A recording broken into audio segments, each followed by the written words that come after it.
So I'll take a quick minute to share a little bit about what we see from the Department of Commerce in terms of economic opportunities that the new burgeoning offshore wind industry sector can bring to North Carolina and specifically to this region of the state. And together with my friends up here, we'll try to answer any questions that you might have. And so what I would submit to you is that North Carolina's opportunity, or our advantage, I should say, is our opportunity with offshore wind. And as Carly mentioned before, this industry has the potential to bring billions of dollars of economic investment and opportunity to the state. With that will come tens of thousands of good family-sustaining wage jobs. And thirdly, what makes this what I call a win-win-win or a win-win-win, just a little funny here at the end of the day, maybe you're with me, I don't know. We would also see a significant increase in the potential for clean energy generation for the state.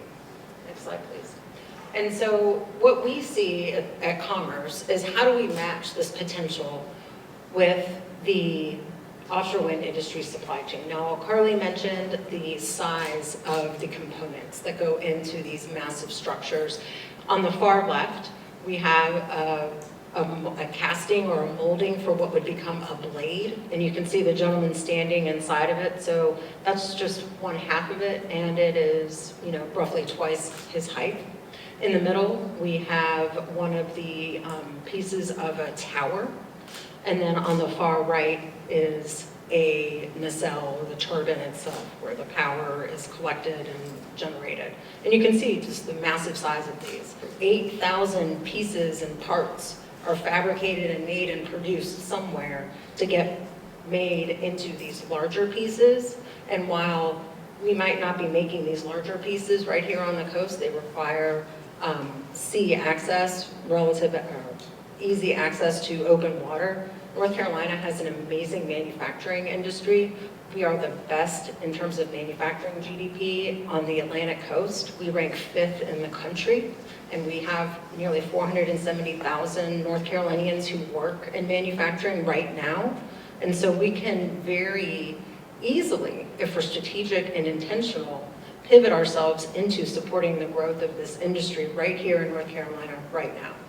What I would share with you with this slide is, again, for those of you on the back, this is a pie chart that illustrates all of the various occupations that serve this offshore wind industry. Now you might be thinking, well, this is a new industry. Do I have to go to school and be specifically trained in how to operate one of these facilities? And I would tell you no, because the diversity of the occupations that is required to support the project development, the operations, the installation, the maintenance of these facilities covers the full gamut of an educational system, if you will. Of course, the right side of this graphic includes those productions and operations types of occupations, and then installation, maintenance, and repair. And so, those are going to be specific, but those are some skills that can be readily transferable or translatable if you have background in welding or precision manufacturing and things like that. And on the left side, the balance of the occupations and jobs that are available are things that you can get with a certification, a community college credential, an associate's, a bachelor's, or even a higher degree. They include things in the STEM fields. They include things like accounting and bookkeeping. We're talking about billions of dollars of investments. You want to be sure that you've got folks who can run the math and make sure that you're staying in the black at the end of every month.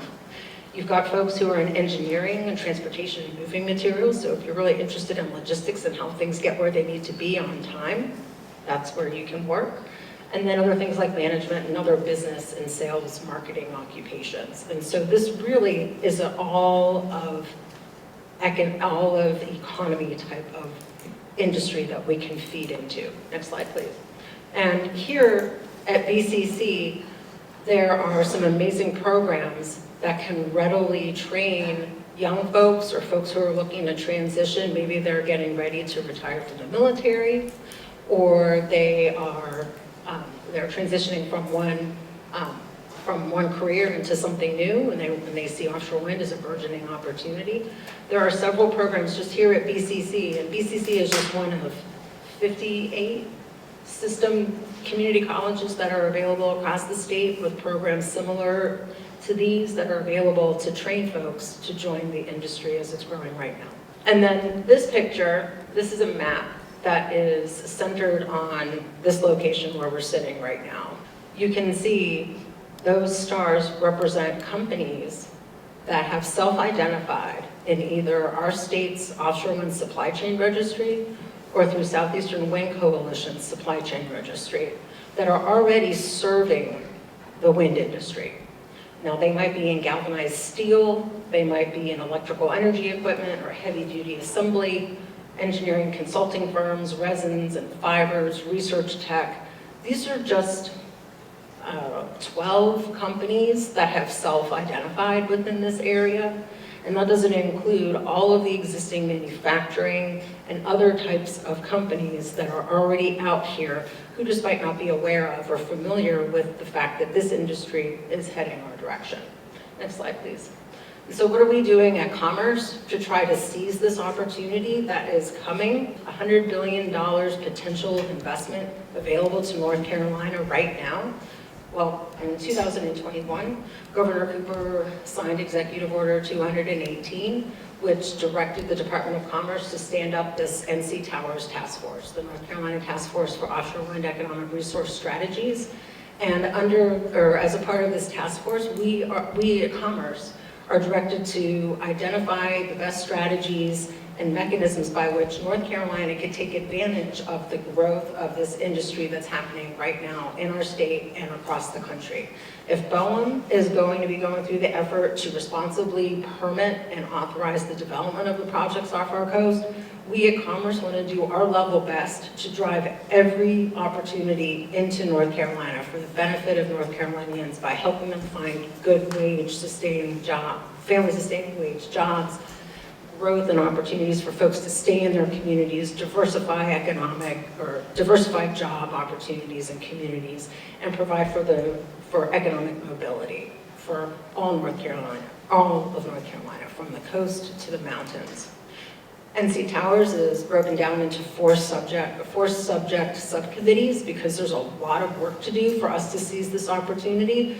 One of the subcommittees is well represented here today, the Outreach and Engagement Subcommittee, which was very much involved in setting up this amazing open house to help us learn more from you here in the community.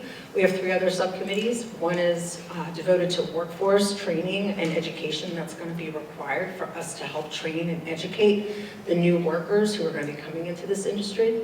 We have another subcommittee on supply chain and business development. How do we get out and inform the companies and manufacturers and the folks who are out there who might be able to pivot and shift into this new industry and support the growth of the supply chain. And then we have our fourth subcommittee, which is on infrastructure, where we are working with companies who make those giant components to learn about what are they made of, how are they installed, how are they operated, how are they maintained, how are they decommissioned, and what is the interaction between those components and the natural and the built environment, so that we know what is going on out in the waters, how they're being manufactured on land, and what those interactions might be with people and communities. Next slide, please. And so I would just leave you with this as my takeaway, my win-win-win, why offshore wind is a win-win-win for North Carolina. We are incredibly blessed geographically. We are located in the middle of the Atlantic coast, meaning that if we develop our supply chain and we bring our jobs here in North Carolina to bear, that we can support the growth of the industry not only off our coast, but all along the Atlantic coast because we are centrally located. And if we are strategic and intentional about it, there's an opportunity for us to reap the investments to the tune of $100 billion. And that's just for the projects that are in the pipeline up along the Atlantic coast between now and early next decade. Tens of thousands of good paying jobs will follow, and we will be fortunate enough to also generate clean energy that comes with it. On the end of the slide is some additional resources for y'all to follow up. My contact information is up here, and I think all four of us are available to answer any questions that y'all might have. Thank you.